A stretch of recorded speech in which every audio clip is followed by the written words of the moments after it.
exploring spiritual democracy. Sraddalu Ranade is a scientist, educator, and scholar based at the Sri Aurobindo Ashram in Pondicherry, India, where he grew up in care of late Sri M.P. Pandit, from whom he received his training in the theory and practice of the integral yoga of Sri Aurobindo and the Mother. He has been deeply involved in educational research and teacher training programs for over 20 years and has conducted intensive teacher training workshops in integral education and value-based education all over India and abroad. Over the years, more than 5,000 teachers from over 220 schools and colleges of all over India have benefited from these programs. His book titled Introduction to Integral Education has been widely acclaimed and is considered compulsory reading in many schools. He specialized in physics, mathematics, and computer sciences, integrating them seamlessly with his philosophies, metaphysical and spiritual studies.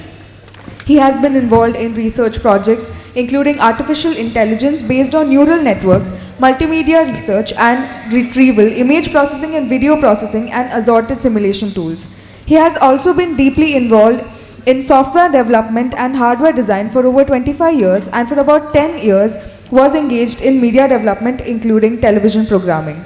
He has traveled all over the world delivering lectures and conducting workshops on integral education, management by consciousness, exoteric sciences, self-development, the integral yoga, and spiritual practices. He believes firmly that the world is transitioning into a new paradigm of living based on a new and spiritual consciousness. Joining him in this conversation is Dr.Vinaychandra Banavathy, Research Associate at Center for Indian Psychology at Jain University. He has published various papers and articles about the vision for education systems and psychology. I request the moderator to take over the session.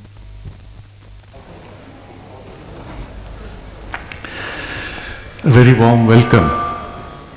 The theme before us is of extreme importance for the present and the future of Bharat, which is the overall theme of this conference. Because what we find is almost every attempt to change things in Bharat, to give it an upward growth, is blocked by the current political, economic, or even social frameworks, which are primarily a European import.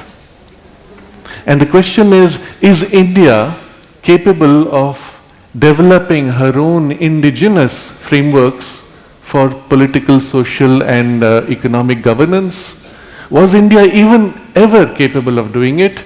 Because what the Westerners teach us is that India was great perhaps in high thinking, but when it came to practice, when it came to governance, when it came to organization, India was always not so good.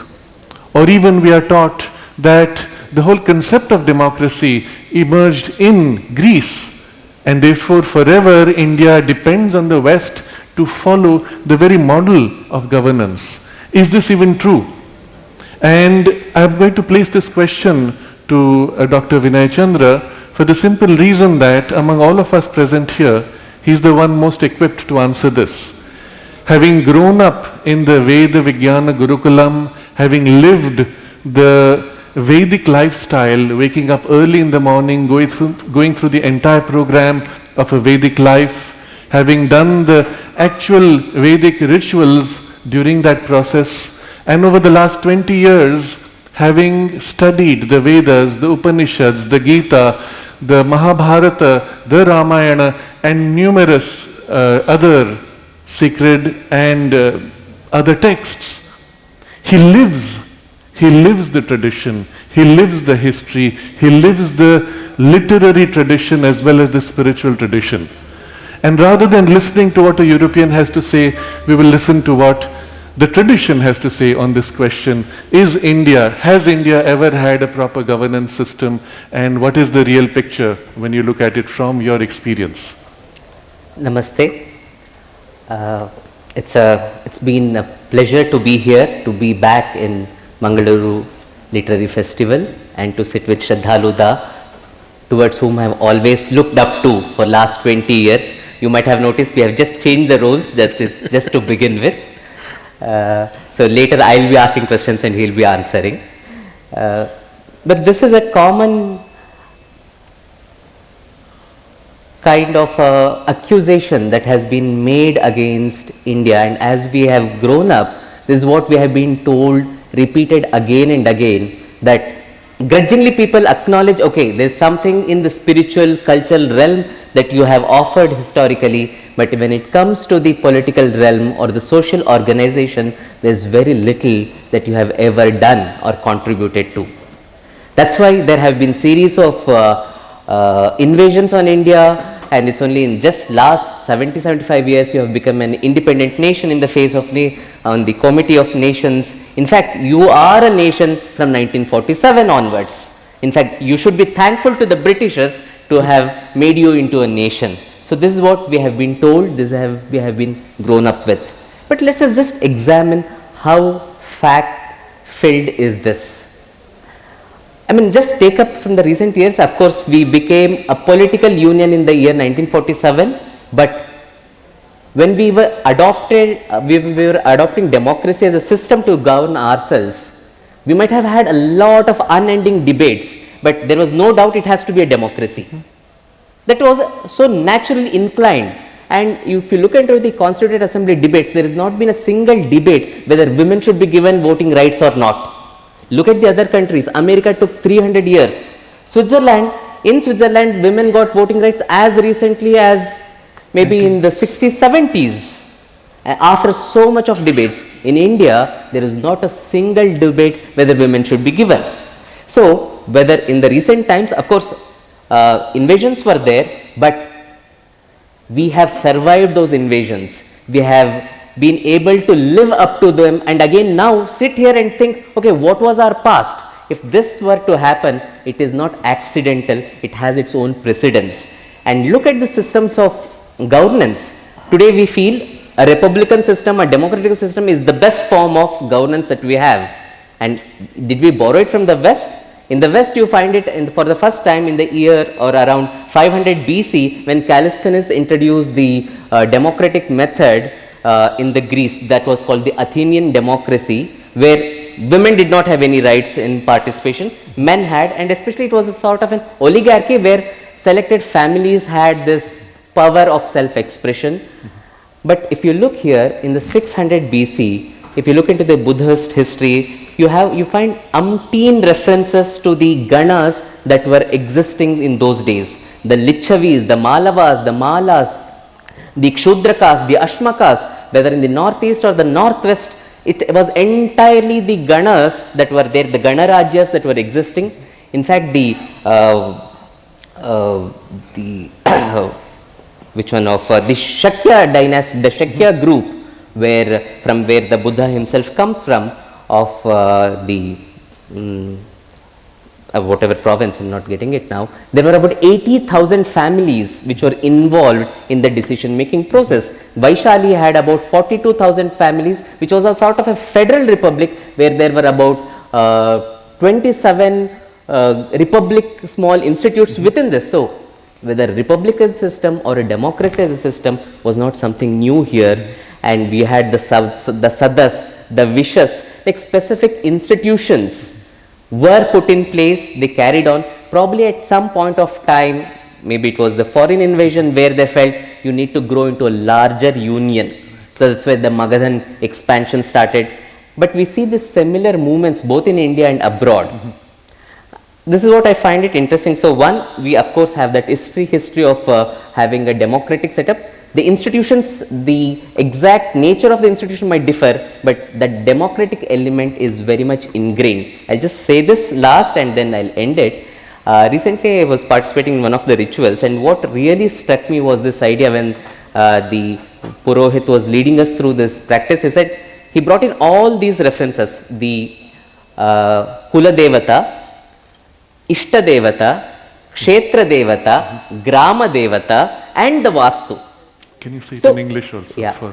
So it has all the elements. You have one Kula Devata, which is the deity of your family. Then you have a Grama Devata, the deity of the local area. Kshetra Devata of that particular place. The Vastu of that building or wherever, one deity for that. So starting from the Kula Devata to Ishta Devata, you have this whole range. So this exactly is the democratical thinking that you have. You have a space for everyone.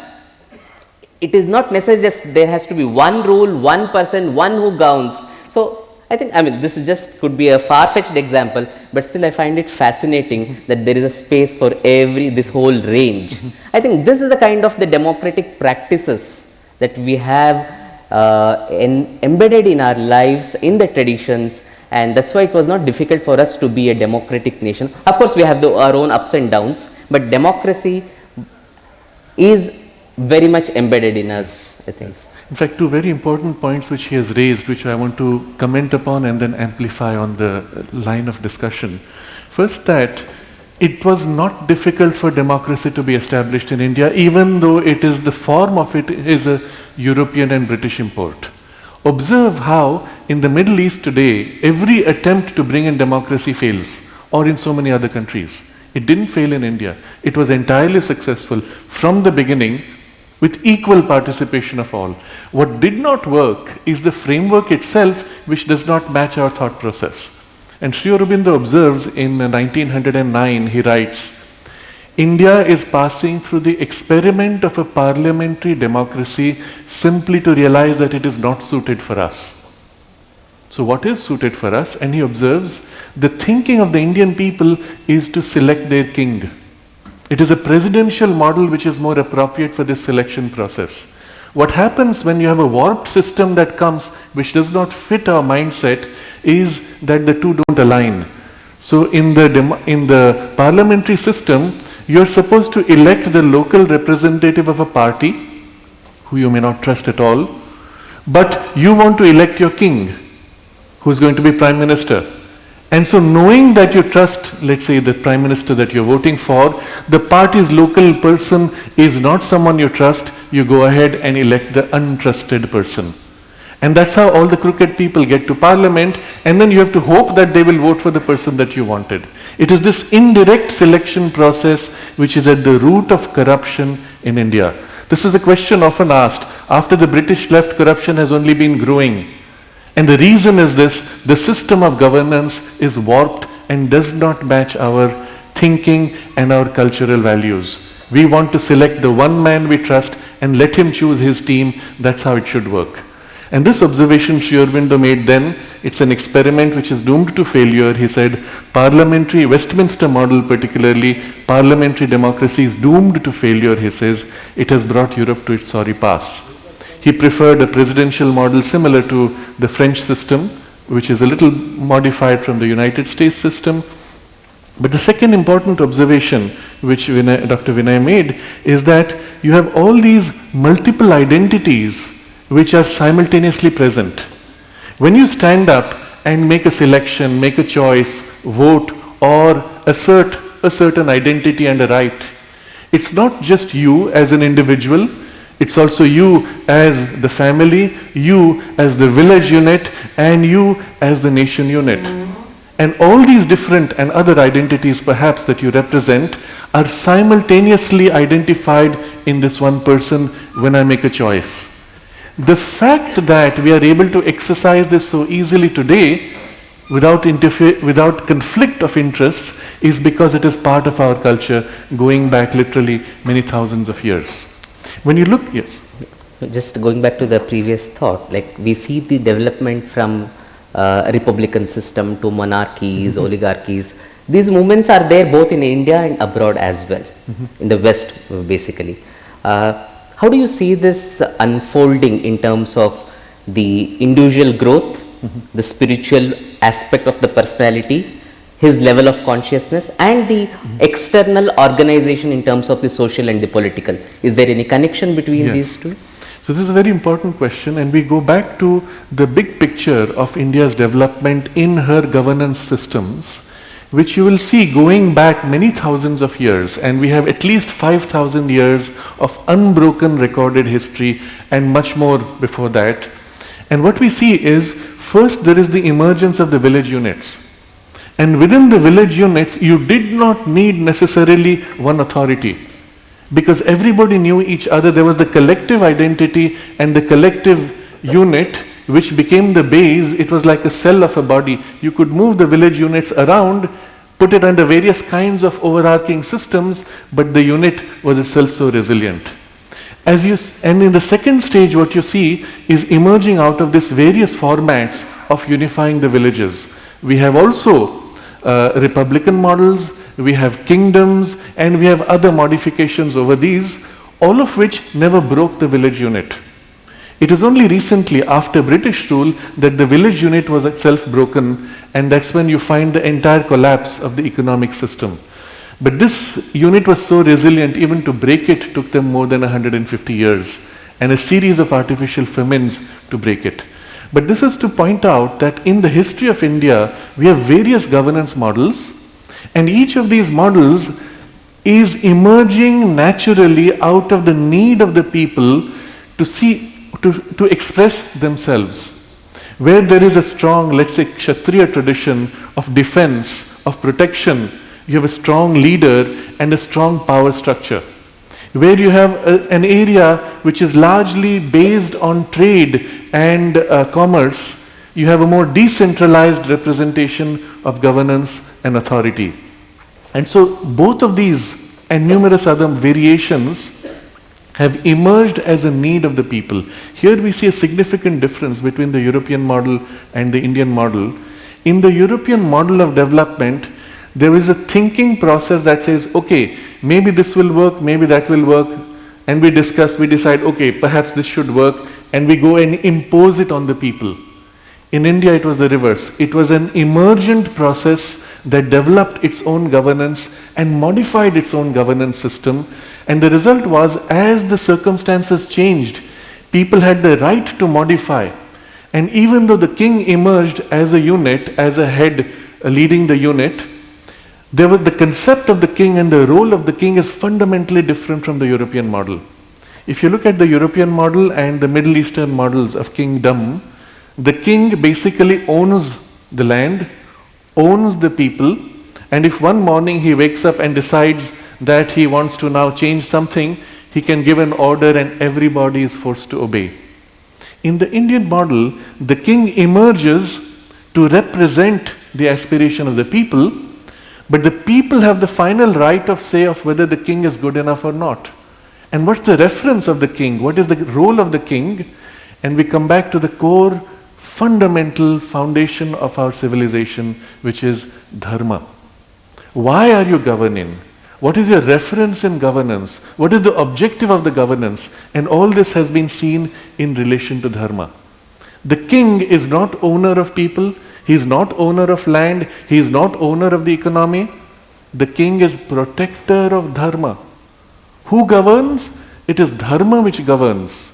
And how is that dharma recognized?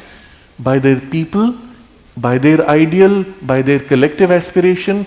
And so there are two levels of dharma. There is the ideal, which is a dharma recognized as a spiritual truth, which is universal, which is eternal, and therefore applies everywhere, to all people, to all communities, to all spaces. And then there's the particular articulation of the dharma which is specific to our need. So here is a fundamental foundation of our governance system and the theory of governance, that there is already an inherent truth which is behind all things. That truth being eternal, it is never changing. But because it unfolds in time, there is the rhythm of change in time, and all of us together, as we live by a higher truth, which fulfills us individually and collectively, we may find new forms to express the truth according to our current stage of development. So a critical idea in the Indian governance models is the model is only a temporary vehicle to help you to live by dharma. And if the model begins to break down, you can modify it freely. The king's role as protector of dharma is then assigned by the people, and if the king fails in his role as protector of dharma, the people have the right to chastise him, to remove him even, or to leave the kingdom if they so choose, in en masse, with all the traders leaving and the king is left with no capacity to govern. And all these are part of our history, all these various events. If I can add something. So you have people and dharma, but it was not the king who was not who was deciding what is dharma and what is not. Perhaps there was a guru, a rishi, whose stamp was always necessary. If you see the Ramayana, Vasishtha has to be there. Whether it's Dilipa, Dasharatha, Rama, they need a Vasishtha there. Similarly, in the entire Mahabharata, you need a Vyasa there. So it was they who gave the stamp of what is righteousness, and these were the people who were completely away from the power, and they had nothing to do with the power. So this is, I think, something very interesting. A very interesting system of division of authority. But the key point still is, the king is brought up to think in terms of service to the people. And the model of governance itself varies spontaneously as the need comes up. And then there is a whole pattern of precedent set. In the Shastra, there is the best practices which are accumulated. What is Shastra? Shastra is an accumulation of knowledge of the past best practices to be passed on and even to be modified as necessary where the circumstances change. But the objective in formulating the Shastra was catch the core principles which don't change. For example, one core principle is that finally the king serves the will and aspiration of the people. Now this will never change. But these are ideas which are so deep rooted that we do not even think about them. And that's why when a Western model of democracy was imposed on India, it fitted very well. It doesn't fit us, but it fitted as a model of democracy. And the question now is, where do we go from here? Do we accept a model that does not quite work for us? Can we go back to a past model and try to recreate it or replicate it? Would that even be relevant? Or is there going to be some kind of a churning to modify the current model and come up with a new system? So what we see today is a collision between our indigenous values and thinking and the European model and thinking and their contrary values even. And in this collision, we find certain things happening. We have to learn something from them. They have to learn something from us. So I want to explore this aspect a little bit before we move to the conclusion of what is to be for the present and future. Dr. Vinaychandra has lived in Europe and taught in Europe and has had a close experience with people there and the culture there, as have I also. And so it's something which I want to ask you. What has been your observation as coming from within this Indian context? What strikes you? What shocks you? What inspires you from being in a very different space? Just during the stay and during my experiences there, I found some things really touching. Both it could be what you can classify as, judge them as good or bad, positive, negative, that doesn't matter. The thing is, no need for them in the West is insignificant. Whether it is any sort of need, like some things we'll just manage with jugaad here. We don't even consider it to be an important need. But in the West, no need, however insignificant we might feel, no need is insignificant. So this is one. No need is insignificant, and once the need is there, once the need is recognized, a system has to be put in place. How do you deal with it? So this is one thing. And then how do you deal with it? Then they start working on how do you deal it with mechanization, then automation. So this is one that I have always found it interesting. No need is insignificant. For us, we somewhere make a distinction between essentials and non-essentials. For example, keeping time. I mean, I'm not judging, but here our sessions can prolong, they can extend, anything can happen.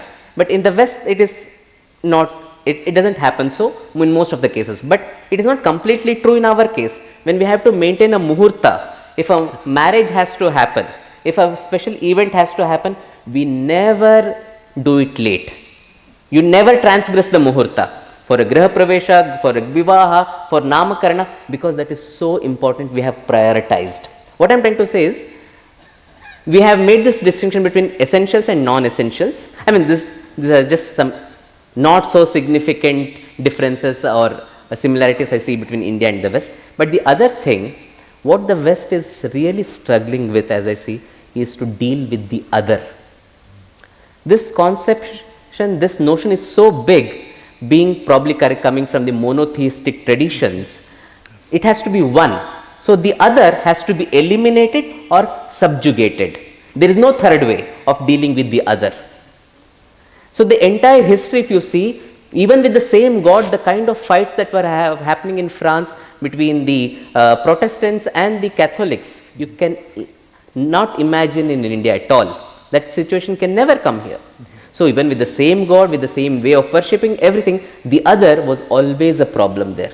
Even today, they are facing this, whether it's in the form of looking into the other cultures. The entire study, what we call as anthropology, is nothing but the study of the other, and how the study of the conqueror of the conquered. This was the beginning of the entire study of anthropology. Everything that comes under humanities, everything, the folklore tradition that we were discussing in the previous session, everything is an offspring of that particular approach to see from the eyes of the conqueror. So dealing with the other is a big problem there, whereas here we call who is the other. Maybe because of the Vedantic thought that touches us from all the corners, which is so much there. Of course, we might have a neighbor who might have a completely different set of practices, yet it can go on, you don't question it, you don't feel threatened with it. So this is, I think, one big issue which has its implication on all walks of the life, the social, the political. Right. I want to make some observations on this, relating this to the Indian model and the Indian mindset. You see, in India, the governance structure was never cut off from the economic structure, the political thought, the religious mind, and the life of the people. Whereas in the West, governance was imposed and separate from these other aspects of the life, which is why you have the collision in Europe, for example, in European history, between church and the power of the king. And the two colliding constantly, leading to the definition of this term secular, which removes the church from the governance structure. In India, it was never the case, because it was always embedded and deeply unified. And there's a key principle which comes from our culture, religion and polity, but actually goes back to dharma, is that each one has his own unique dharma. And I want to touch upon this because it goes to the very root of the whole Indian approach, that there is the divine, the spiritual, which is all Brahman, which reflects and manifests within each unit. That which is there in the universe is reflected in the country, is reflected in the village, is reflected in the family, and is also in the individual. And this idea that we are actually a group representing divinity and a working out of a divine potential that works through us, and that's the whole sense of our evolution, of our growth, and our sense of fulfillment.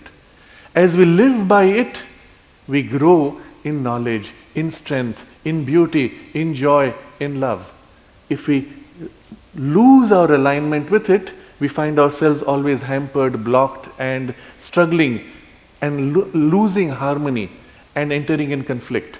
Come back to alignment of that truth unfolding, dharma, and everything grows. You lose your dharma, everything begins to fade and break down. So this idea of dharma had ingrained in it the idea that each one of us has his own way of unfolding and fulfilling. In the very term, in the very idea of dharma, each one is unique and has his own way of following his uniqueness. Not only it's true at an individual level, but it's also true at the collective. My family dharma is different from your family dharma. And I'm proud of mine and respectful of yours as you are proud of yours and respectful of mine. And every village had its dharma, every pranta, every region had its dharma, and every nation has its dharma. And inherent to the dharma idea is the acceptance of all others, although different, as perfect for them. And there is never a collision. There is never this idea that I have to impose my way on others. The word religion, therefore, as it was in the European context, had no equivalent term in India. When they made the error of replacing or translating it as dharma, it has created a huge collision at the level of ideas. And so when there is the non-religious secularism, and you translate the word secular into Sanskrit or Hindi, you will say dharma nirapekshata, which means not aligning with the truth, which doesn't make sense. So all of these are weird concepts. They don't fit into our cultural values or mold, and they are artificial constructs And we are required as if to warp our thinking and feelings to fit into a mold that doesn't work. In fact, this connects with what Chaitra was referring this morning. What we speak and what we mean or what we act is completely different, this cognitive dissonance. Yes. In Shishyanuशाsanam, you have Satyam Vada Dharmam Chara. But in the constitution, you have Dharma Nirapekshata. So not aligning to the Dharma. So how do you make sense of this? So this is where we are lost. And in fact, if you are having a conversation with a European and you use the word secular, what they understand from it and what you understand is totally different.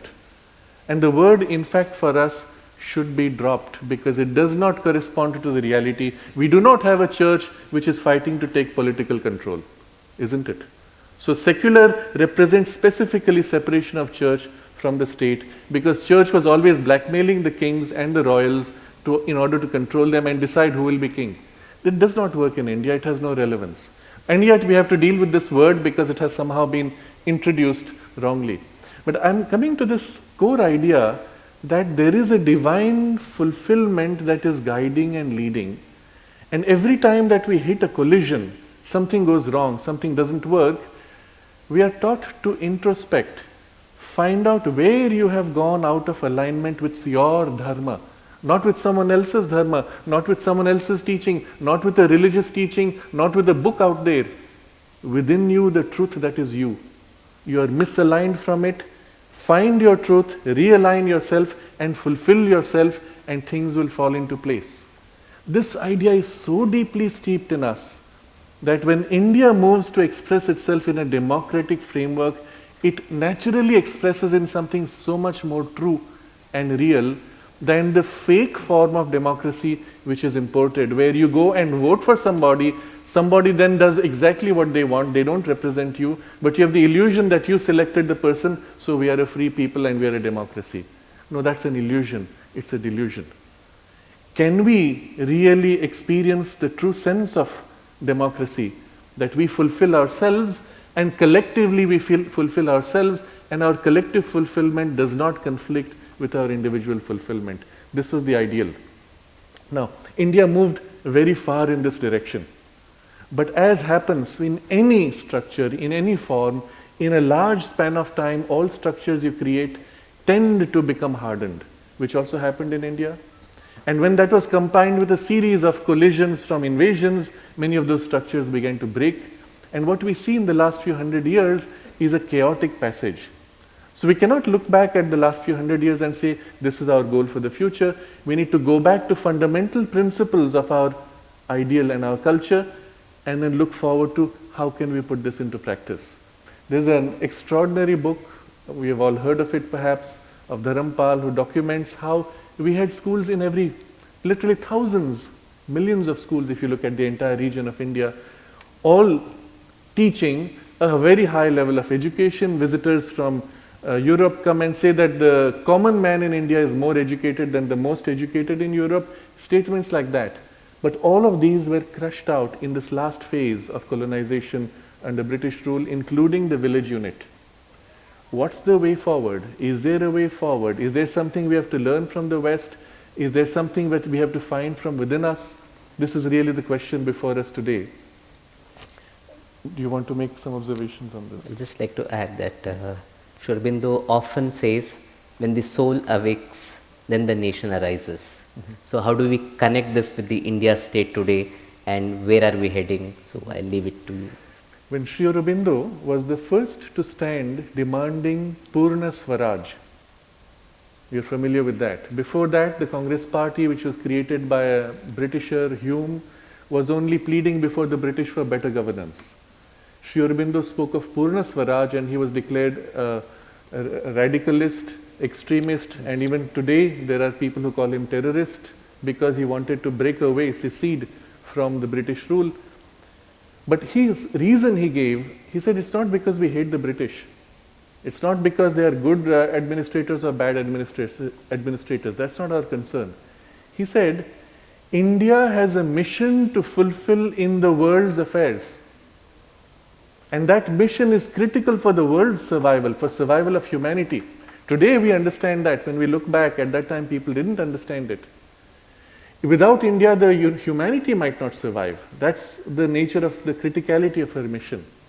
But for India to be able to fulfill that mission, India must first discover her own soul. In order to discover her soul, she must be free. Free to experiment, free to make mistakes, free to make innumerable mistakes before she can finally find her truth. And for that freedom, we are fighting. And this was the formulation he gave to the whole freedom struggle. And from the very beginning, he instituted broadly the necessary components for the regeneration of India, the key element being education. He put together a system of education which is based not on the drilling machinery of the European model, but on emergence of the true soul and the true swabhava and swadharma of an individual, describing the core principles of true teaching, first of them being nothing can be taught, because the knowledge is inherently within you, and the means of learning is really to be able to draw out what is already within you. The second principle of true teaching being that the mind must be consulted in its own growth. Your swabhava determines your manner of learning and growth and your manner of expression of creativity. And the third principle being that you have to grow from the near to the far, beginning with what you are, beginning with what you have inherited in your culture, and then growing to that which is beyond, to embrace the whole world and even eventually the whole universe. But setting these three principles, he even articulated a whole framework of education. Himself resigned from his very wealthy position as Chief Secretary of the Maharaja of Baroda, became the first principal of the college to assist in this awakening of India. Now, why I'm putting this in context is because this is the challenge before us today. All of us, in our thinking, have been half Europeanized. And Sri Aurobindo observed that the Indian mind is something fundamentally different from the European mind. The European mind looks at things from outside in. It looks at an object, studies its appearances, and then tries to guess what is inside. The Indian mind is inherently intuitive.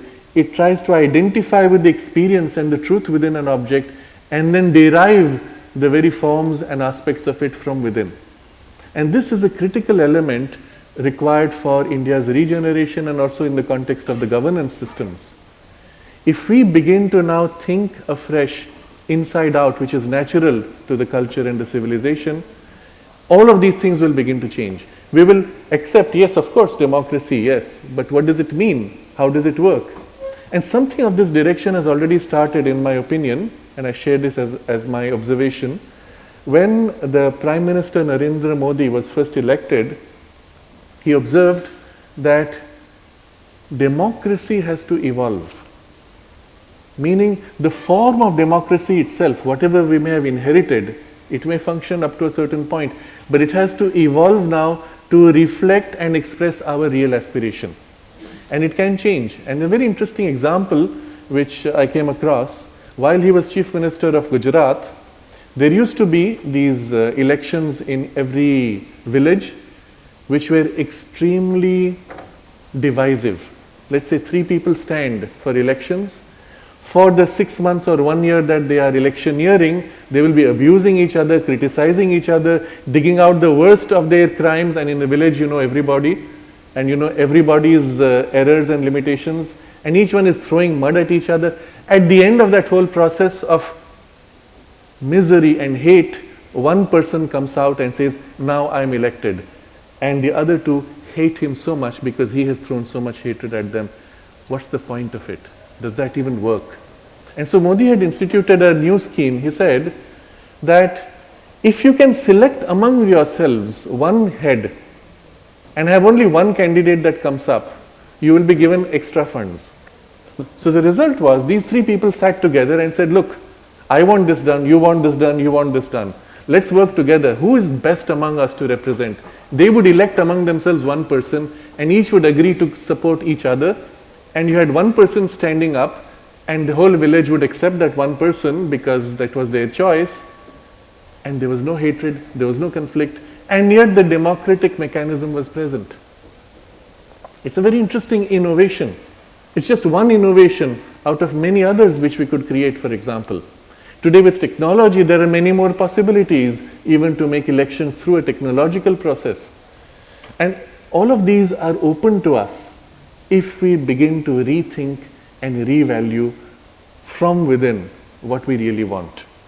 Maybe you could also add some more light in terms of the experimentations in democracy that is happening in Auroville. Yes. Auroville as a new township.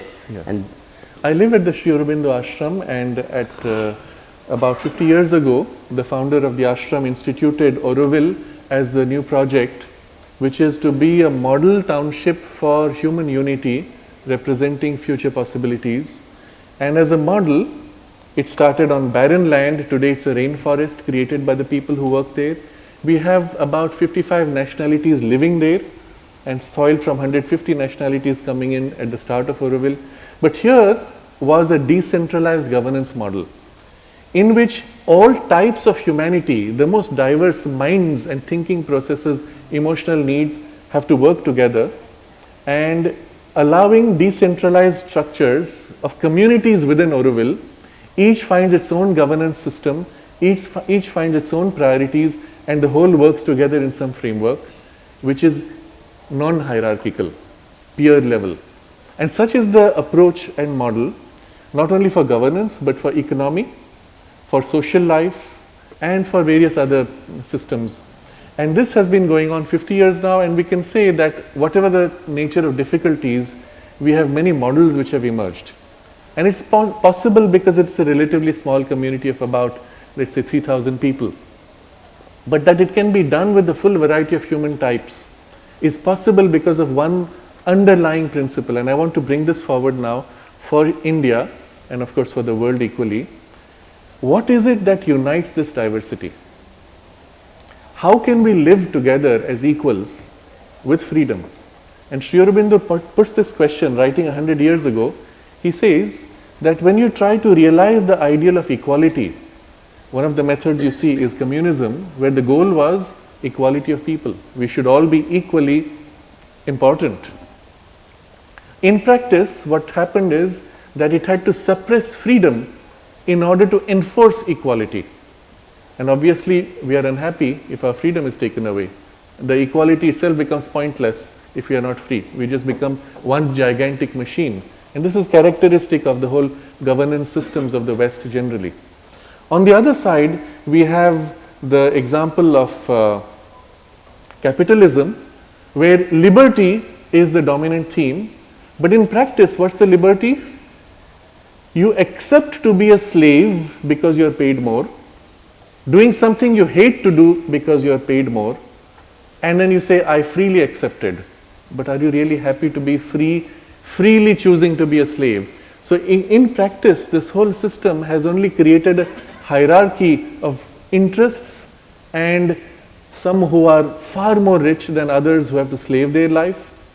And even if you look at the United States, you see extreme poverty at the bottom, extreme wealth on top, and the same model extended to the world creates countries which are extremely poor, while the rich countries really take them as slaves and benefit from them.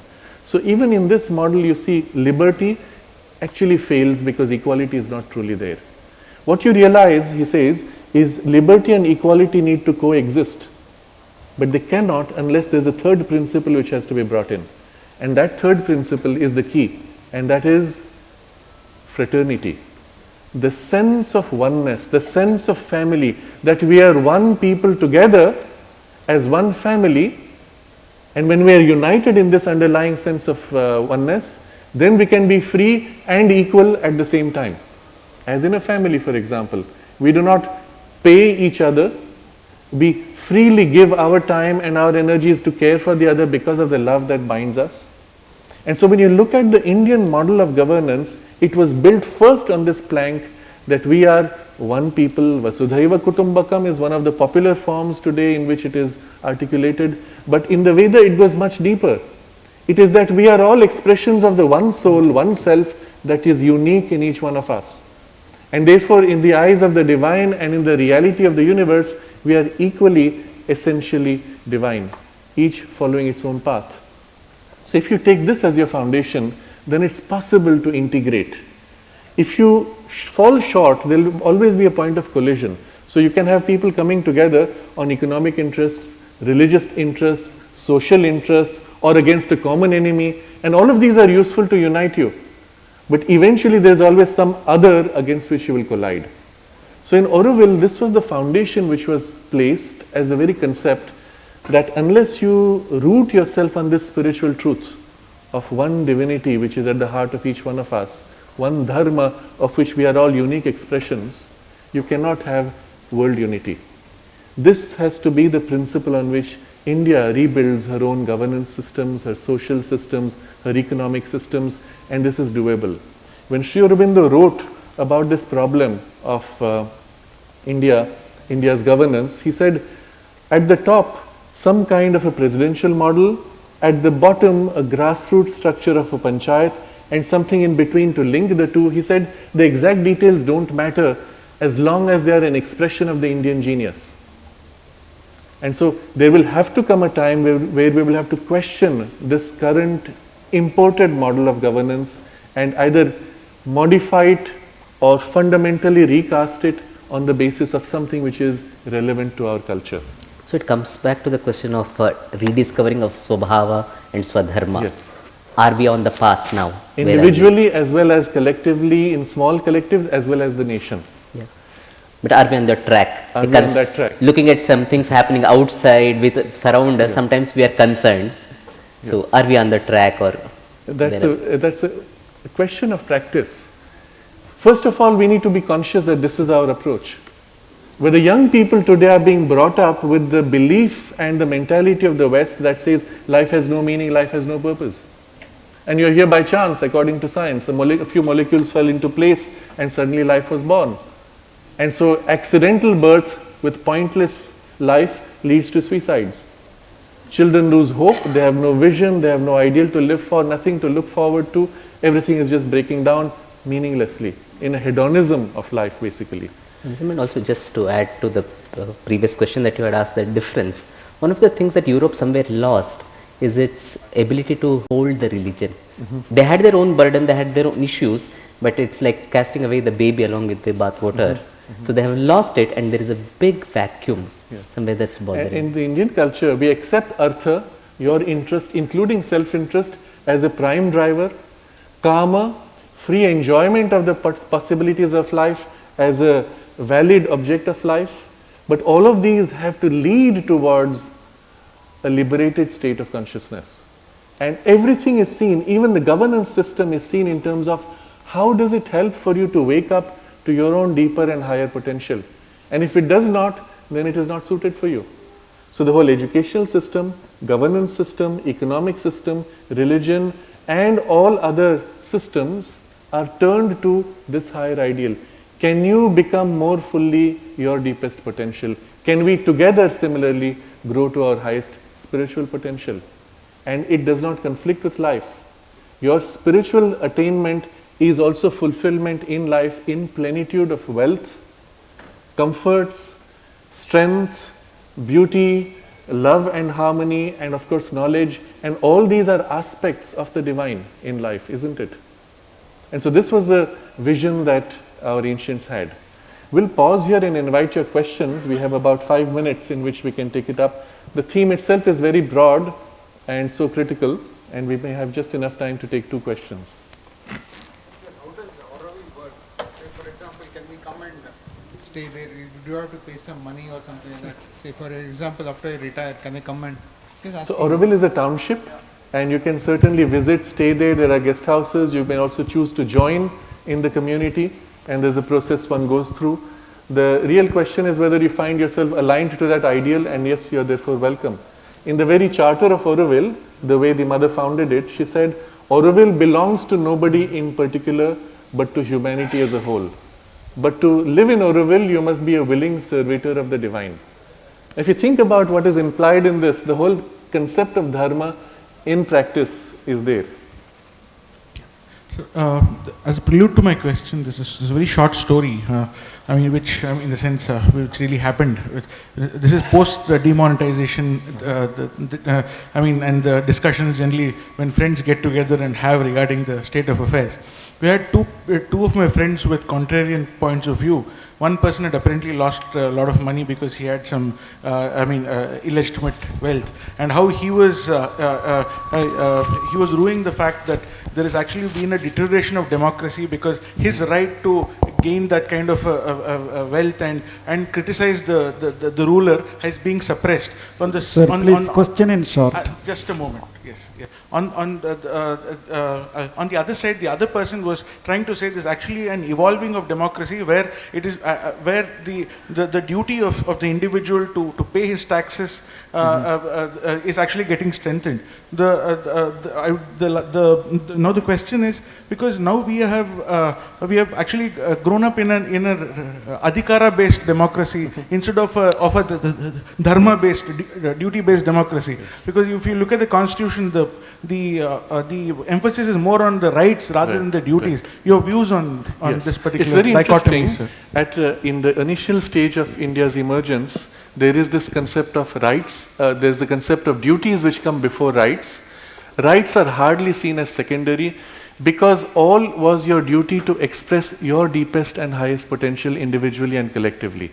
The question of rights comes in when you do not have the means to express freely. When things are blocked up, and at that point one has to define rights, saying, I must have the right to be free, I must have the right to do. So the question of rights really was necessary as a correction when a false model was imposed or an existing model has sufficiently decayed that it does not allow your swabhava and swadharma to freely express itself. So yes, we may look upon the import of rights as a useful and a necessary phase, but the correction will be really to go back to changing the framework to be more expressive of your capacity. So look at it again to learn from the past. The king could tax, but there was a limit to taxation which was placed by the people, and they were representatives of the people. Every interest group was represented in the king's court. The king could not take a decision arbitrarily. He had to consult with the representatives. And in the Shastra it is described how you take taxes like you skim milk from the top, only the cream. You do not disturb the people's comfort. But having imported a false model and an unworking model from the West, you have this massive imposition of taxes as a British legacy, whereas they shot up to 90% taxation on India as a way of taking out money. So when you drop down to 30%, you say, wow, it's a relief. But no, even 30 is excessive. Perhaps we have to go down to something like 2 or 3% eventually, but you cannot just jump from there to here because the government currently is still not equipped to manage. So there's a whole reorganization and restructuring which has to take place, and we have to actually modify systems bit by bit to take us to a working system. You cannot simply break this and start afresh because it will lead to chaos. And this is part of the problem we are facing. Elements of the system are obsolete, and yet you cannot dump them. You have to modify them and bring them closer to something that works. And there are many possible ways to do this. I want to end with one observation in practice for all of us. How best can we align with our dharma? I don't know what dharma means. Start feeling deep in your heart your love. Your love for what? For that which unites us, the divine, and the form in which we know the Divine Mother, Jagannmati, as Mother India. She is Divine Mother. She is equally our mother. She is equally the love in our heart. There is this very beautiful mantra which is given to us, which brought us to freedom and gave us the strength for freedom, which is the mantra called Vande Mataram. And Rishi Bankim, who is the drashta of this mantra, he says in there, he describes like this: Bahute tumima shakti, hridaye tumima bhakti. In my arms, you are the strength. In my heart, you are a bhakti. And in my mind, you are the intelligence. And he says, Tumari pratima gauri mandire mandire. It is your form that we established in temple and temple. But which are these temples? Our hearts. Make a conscious effort every day, whatever your Ishtadevata, whatever the form in which you may relate to the divine or not at all. Make some time every morning to remember the Divine Mother as Mother India, who is also the strength and the love and the intelligence within you. Feel her, love her, cherish her, and dedicate all that you will do in your day to her. And it doesn't matter what you do. You may be a businessman, you may be an artist, you may be a scientist. Dedicate what you're going to do to her. And at the end of the day, before you go to sleep, think of all that you have done during the day, offer it to her and say, this is my contribution for your awakening, for your growth and strength. In his message to the students of Baroda College, Sri Aurobindo wrote, make lots of money that India may be wealthy. Grow in knowledge that India may grow in knowledge. Become strong that India may be strong. And it is this which we have to put into practice. This is our deepest Swadharma. And in this you will find your unique form, your unique way of worshipping the Divine Mother and serving Mother India. Namaste.